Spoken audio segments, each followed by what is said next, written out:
Okay, freshmen, welcome. This video is to help you go through the syllabus for my English 9 class, Mr. Allen's English 9 class. It is, of course, not required that you watch this video. All this requires is that you read and understand the syllabus. But if it helps to have me go through and show you things in the syllabus and give you some tips and tricks, that's awesome too. That's why I made this video, so that if those people want a little bit of help, they have a little bit of help. I'm not going to read these things to you word for word because you can read and you can do that. I'm going to go through and just kind of talk about things. So we're not going to talk about the course description. We're not going to talk about the room number. This is my email address and this is my voicemail, my phone number, voicemail at the school. Email is always better for contacting Mr. Allen.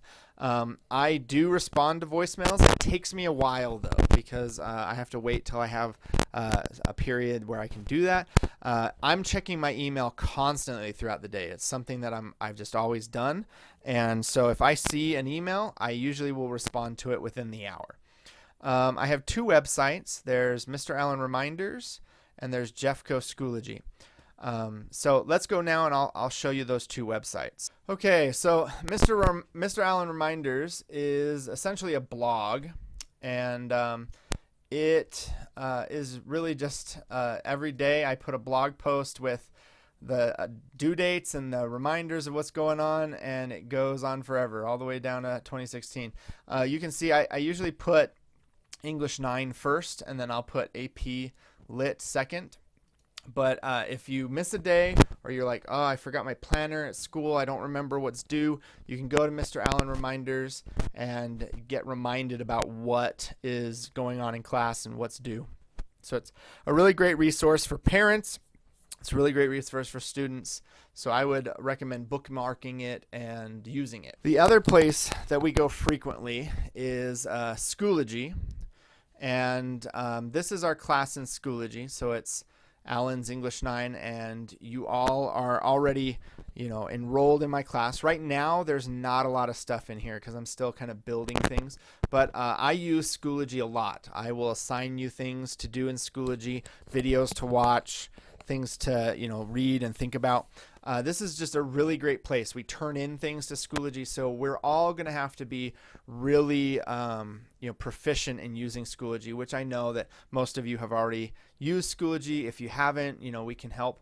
I also, put upcoming assignments in here and events and due dates. So this is a great place to get reminded about what's going on. This is kind of our one-stop shop for the class. Is, everything goes to Schoology. Very few things are done outside of Schoology. It's a really nice platform. Right now, all we have is like the course information folder, and I've put a couple links in there, so we have that. Okay, so back to the syllabus. Then we have my schedule.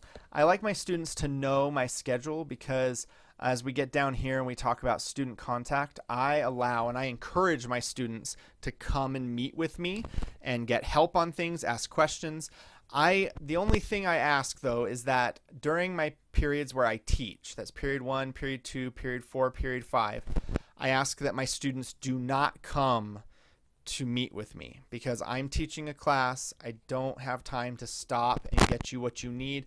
Only on very special circumstances do I allow students to come during those classes. I don't like it when students just show up and say, I need my homework. I was gone that day. That's not the appropriate time to be getting your homework. There are lots of different times. So I have study hall third period, which I welcome you to come to because it's just study hall. And then my two planning periods are 6 and 7. So I would love to see my students anytime. That's kind of what this says here is, like I do allow pop-in visits during appropriate times, Panther time, before school, after school, but I can't guarantee to you that I'm going to be there. And I always hated it in high school when I would go to a teacher and they weren't in their room. So I use a app called Calendly, which we'll go to in a second, and you can schedule appointments with Mr. Allen so that you know that I'm going to be there. So let's go look at that. Just as a little note, the link to my Calendly page is also in Schoology. This is Schoology, just a smaller portion of the screen. So the schedule an appointment with Allen, that link will take you to the calendar as well. So when you click on the Calendly plays page, it brings you to this. It says Mr. Allen. It has a picture of Shakespeare in sunglasses, and there's only one type of appointment. So it's Meet with Allen. It says if you need more than 15 minutes, sign up for several. So let's click Meet with Allen. Let's see what's going on. What this does is it looks at my Google Calendar, and it says these are the days in which Mr. Allen has times available. Looks like most days. So let's say I want to meet with him on Wednesday. That sounds like a good thing, a good time to do it. And then it gives you all the times that I'm available. If a time is not listed here, it means I'm not available during that time. So let's say, well, I don't really want to meet with him at 7 in the morning. Let's do like 11, right? So you click the 11, you click confirm, and then it's going to tell you to put in your first name, your last name, your email address, and it's going to say, what would you like to discuss? You click schedule the event, and it puts that on my calendar, and then it sends me an email saying, please confirm this appointment. And I confirm them all. And then it'll set up a reminder for me. So it'll remind me the day before your appointment, and it'll remind me 15 minutes before your appointment. So then I'm guaranteed to be there because it'll show up on my phone, and it tells me that I need to be there for an appointment. This is a really great tool for students. It's really easy to schedule an appointment with me, and it makes it so that I'm guaranteed to be there. Okay, let's start going a little faster through this stuff. Parent contact, if I need to talk to parents, I usually do it through email. If you need to meet with me, we need to make an appointment. I rarely am available for just pop-in appointments from parents. Let's talk about Remind. I use the Remind.com texting service, which I think is really awesome. I require that my students sign up for it because what I found over the years is students that do sign up for Remind do better in the class than students that don't. And I want all my students to do really well in the class, so I require that they sign up for it. I don't send many texts to my students, and this service is built with teachers in mind so that I don't see the phone number. All I see is your name, and then I send you text messages, and I remind you about things that are coming up. I'll even show you what it looks like in my Remind page. So this is the Remind app, and this is what it looks like for English 9. And these are just some of the texts that I've sent out. So this one says, argument of definition, final draft is due by 11:59 p.m. tomorrow. Submit it to Schoology. So I remind my students about what is coming up, right? Bring your individual choice reading book to class tomorrow for reading and a page check.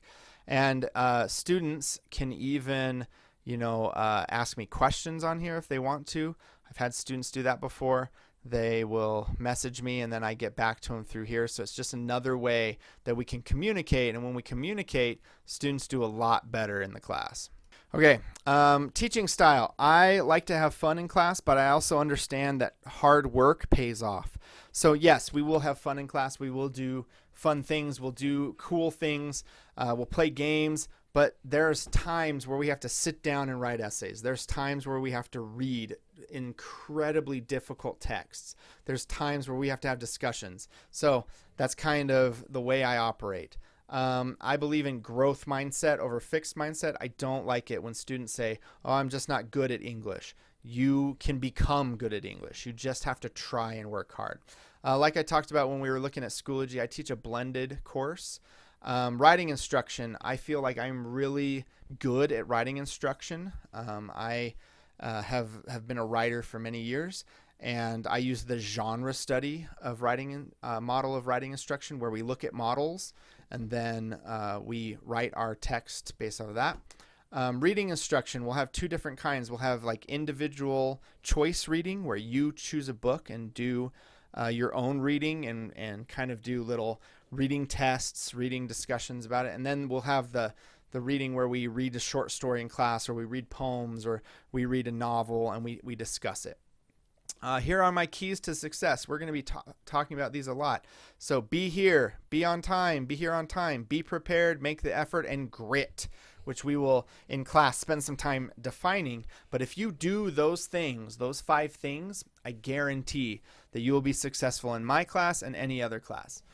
All right, so grading scale, pretty standard.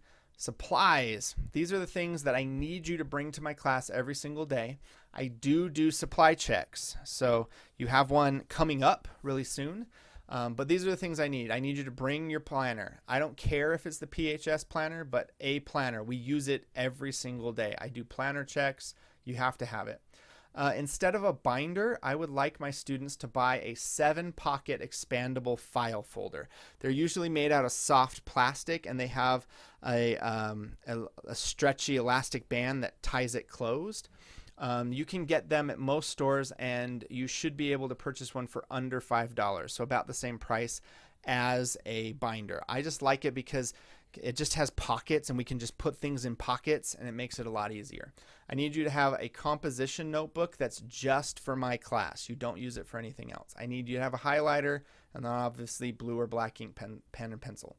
Homework. Yup. We have a lot of websites and internet things that we have to access in my class. So it's kind of required that students have access to the internet and be able to use a computer. If they don't have a computer at home, I recommend using the computers at school and in the library or the public library to get your work done. I have very few non-negotiables. We'll talk about behavior more in class, but my non-negotiables is no phones or technology distractions. We do not listen to music during the class. The big part about that is I don't like students having the earphones in their ears. I think it bothers me and it distracts them. And I like sometimes I'll put music on, but it's no listening to music in your headphones, right? No food, and come to class on time. Late work policy. I do accept late work. It is 10% off for every day it is late. I don't count weekends, but that means you can turn in any assignment late. It's just eventually those assignments are not going to be worth anything anymore. The makeup work policy is the same as Pomona's. Bathroom breaks. I allow you to go to bathroom breaks during appropriate times, which we'll talk more about that in class. And you can be gone for about 5 minutes. You need to sign out to do it. If you misuse that privilege, I'm going to take it away. Fidgeting. There's been a surge of fidgeting items in class. I don't have a problem with students using fidget items as long as they use it in their lap and it is quiet. So if you are a student that would benefit from using a fidget item to help you focus, I ask that you come and talk to me, and we'll fill out a fidget contract to make sure that we use the fidget item appropriately. Then that way, we don't have problems. These other things are pretty standard. Academic integrity. I don't allow cheating of any kind. This right here is the page that shows you how to sign up for the Remind service. So you text this to that number, and then the last page is the signatures page for you and your parent. So have your parent fill this out, have them check the boxes, and then bring it so that you can get your points for turning it in. Hopefully this was helpful for some of you students to help walk through the syllabus. And I encourage you to let me know if you have any questions. So now you should be prepared for your syllabus quiz and get your syllabus signed off, and we'll see you in class.